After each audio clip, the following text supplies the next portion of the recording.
అన్న మీ పేరేం పేరు? రవి రవి. మునావత్ రవి నునవత్ రవి. ఊరన్నా? అన్నారం. అన్నారం. ఇప్పుడు మీరు ఈ మందు కొట్టింది కదా కాటన్ స్పెషల్, ఇది చెప్పండి ఎట్లా పని చేసింది ఏంటి చెప్పండి. 15 రోజులు అవుతుంది కొట్టి మంచి పని చేస్తుంది. మీరు కొట్టిన రోజులు అవుతుంది? 15 రోజులు అవుతుంది. 15 రోజులు అయింది. కొట్టినాక ఏమేమి పత్తి చేయాలి, ఏమేమి గమనించాలి మీరు? ఇప్పుడు ఏమైనా పూత రాలుతుందా, కాయ గట్టిగా ఉన్నదా, అయితే మంచిగా ఉండదు ఇప్పటివరకు. కింద ముడత పై ముడత పోయిందా? కింద ముడత పై ముడత మొత్తం ఏం లేకుండా పోయింది. దోమ పోయిందా? దోమ ఇట్లా ఏం లేదు. పచ్చగా మంచి ఎగురు వస్తుందా? ఎగురు వస్తుంది, మంచి కాయ కూడా గట్టిగా వస్తుంది. కాయ కూడా గట్టిగా వస్తుంది. పూత కథ మంచిగా వస్తుందా? మంచిగా వస్తుంది. పూత ఏమైనా రాలుతుందా ఇది కొట్టినాక? రాట్లే. రాళ్ళు మొత్తం ఆగిందా? రాళ్ళు ఆగింది అన్నీ. మీ పేరమ్మా? లక్ష్మి. మీరు చెప్పండి ఎట్లా అనిపిస్తుంది ఆ మందు కొట్టినాక? పెద్ద మంచి ఆ మందు కొట్టింది కదా, మంచిగా ఉన్నాయి చేను అయితే. చేను మంచిగా ఉన్నదా? పూత కాత మంచిగా ఉన్నది. పూత కథ మంచిగా ఉన్నది. కొట్టి 15 రోజులు అయిందా?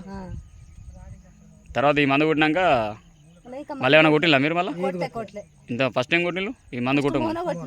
మోనో కొట్టిల్లు. మోనో కొట్టినాక ఎన్ని రోజులకి ఈ మందు కొట్టిల్లు? 15 రోజులు 20 రోజుల తర్వాత 20 రోజుల తర్వాత కొట్టిల్లు. కొట్టి 15 రోజులు అవుతుంది. చేను మంచిగా ఉన్నది, పూత కథ మంచిగా ఉన్నది, మంచిగా ఉందిగా మీకైతే?